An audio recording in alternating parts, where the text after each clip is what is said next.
Welcome back to Perspectives here on Arise News. We've hit the home stretch now, and for the leg of the conversation around dealing with hunger and hardship in Nigeria. I'm now being joined here by Nduka Ode, the CEO of Export and Sales Limited. Nduka Ode is one who knows very well the issues that African SMEs face in the export world and has put together a solution that is helping SMEs see results in their quest to go into exports, from providing a cost-effective shipping method to USA and beyond, to helping them sell on Amazon and other online marketplaces.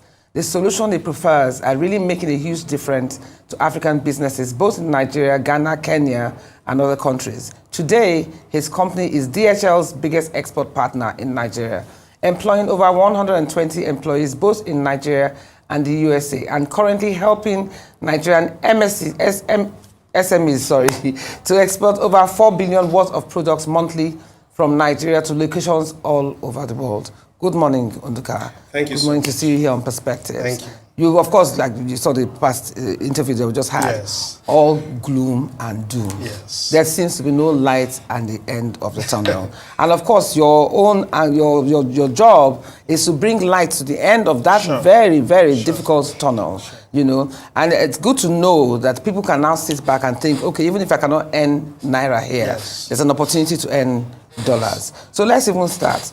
How have you been able to help small businesses earn this yen for dollar? Can you give an example, for instance, of how much you can earn through your channel? See, the amount you can earn is virtual. Will I say it's endless, you see?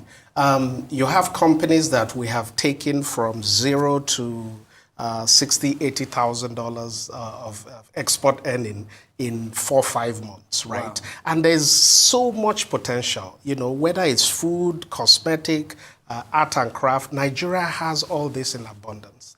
And you have so many companies out there in the Western world who are looking for these products, right? We just need to get a few things right. And again, all of this has to deal with government policy. Mm-hmm. You know, there's a lot of policy in the government that is impeding SMEs from effectively tapping into the opportunities that exist in the export Yeah, world. but as interesting as this sounds, and as encouraging as it sounds to the average person, some of them might not have the capital. So how much capital do you need to start this kind of business? Well, it depends on what you are exporting. You know, I started my export career with probably less than $100 as far back as 2014. You know, I came into Nigeria, I saw people who were selling this basket. I bought it, I went back, put it on Amazon, it sold, I come back, you know, I did it every time. And then that was how it started. And it got to me that, look, there is a huge opportunity for so many businesses. Now, depending on what you are selling, you can start with $1 million, you can start with 5, you can do with 50. It just depends. You know, I always tell people, start small, but don't remain small. Okay, I want to ask, even when you talk about starting small. Yes. Now, what about if the person shows you the product? Yes. And you see the quality of the product. Yes. And you know that, okay, maybe you have to fine-tune 1 or 2 things. But they literally do not have any money to show you more than that one sample that they have shown you. Is there anybody or any platform in which they can borrow monies to now make several of this particular product before now taking it to you, the exporter? Yeah. So one of the challenges, again, like I said earlier, is the government policy. The government needs to come out and help these businesses in a better way. Now, you have organizations like SMIDAN who are doing certain things in that regard. But what you see is that a lot of the funding is difficult to get, right? Genuine businesses who need this funding find it difficult a lot of times to get. Now, the biggest problem that we have seen with Nigerian businesses going into export is, again, what you said. Is the product ready for the export world? What works in Nigeria will not work over there. And again, when I talk about government policies, if you look at the act establishing some of the agencies that are supposed to support export, some of those acts were put in place when the focus of the country was not on export. So let me give an example. If you look at the when we talk to so many of these businesses, one of the issues they kept on talking about was agencies like NAFDAC, impeding their ability to easily get what they need to go to export. And then when you look at the act forming NAFDAC, right? It does not favor export. Government need to go back and look at the act that established organizations like NAFDAC, like SON, simplify the processes of export through customs and a lot of other agencies.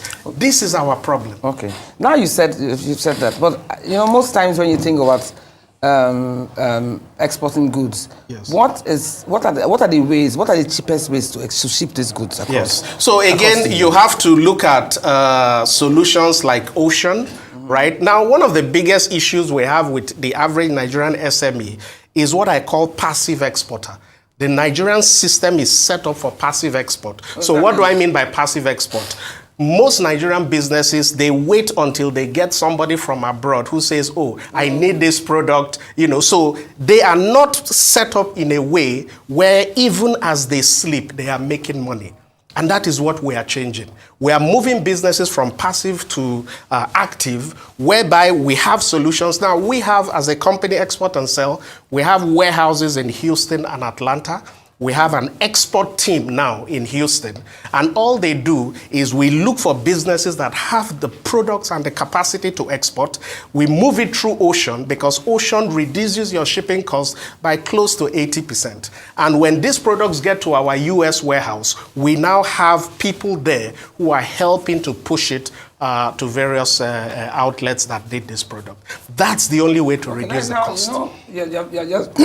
We've spoken about the process. Yes. What about between you and the buyer? Yes. How is the profit margin determined? Well, for instance, let me give an example. Sure. If, for instance, I have a bag that I have made that I feel is worth $10. Yes. And I want to sell it to you for you to be able to sell it on these platforms. Yes. And I expect that you should put $12 on top or $2 or what have you. So the end product is now being sold at $12. Yes. In my mind, I've charged you $10. Yes. But what if you don't think that product is worth $10? Yes. Or you think that by the time you do the packaging and do the presentation and do the placement in all these platforms, that $10 is too much to pay me. Yes. How do you and the manufacturer come to an agreement? How much do you make and how much does the manufacturer make? So we use a completely different system. That may be the system others are using. The system we use is we first of all take a look at the product the company has and we help them to run what we call a profitability analysis.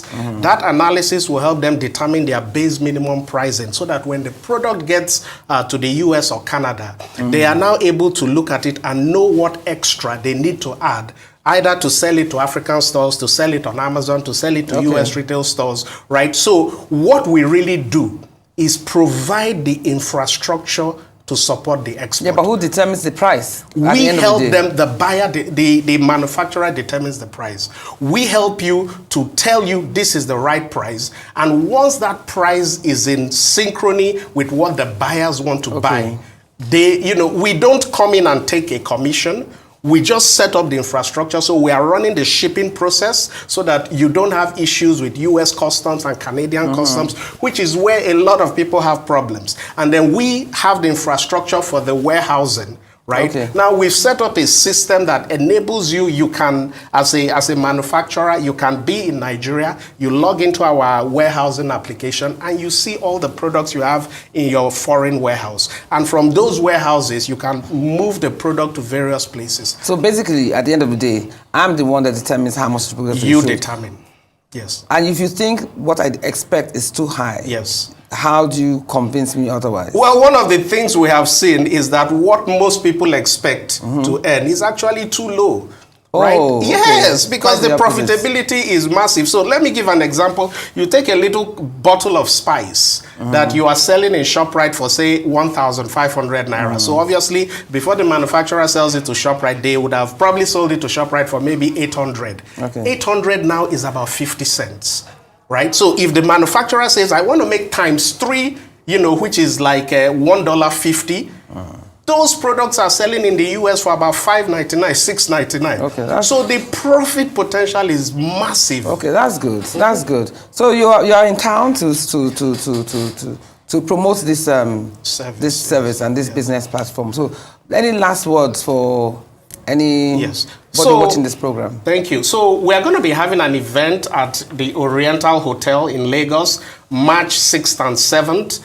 For businesses, once you're a business and you have products you sell locally and you want to go into export, simply go to exportandsell.com/event. You will be able to register for this event. Thank you so much. It's massive. Thank you so much. Thank you. Thank you so much for your insights. Thank you so much for this opportunity that you're providing for Nigerians as a people, because we need that. And hopefully those who have raw talents and want to take it to the next level will use your platform to promote their talents and promote their goods. Thank you so much for being the light at the end of this very dark tunnel. And we hope many more like you will be on ground to help us grow the economy much better than it is today. My pleasure. So there's ultimately one thing that makes human beings deeply and profoundly bitter, and that is to have to thrust upon them a life without meaning. Poverty is not an accident. It is man-made and can be removed by the actions of human beings. To bring about lasting positive change, it is important that compassion-driven people and organizations work together to address the economic and social factors that contribute to poverty and inequality. The test of our progress is not whether we add more to the abundance of those who have much. It is whether we provide enough for those who have too little. That's all we have time for you today. You've been watching Perspectives here with me on Arise News. My name is Ruth Osime, and always remember, life is a learning curve.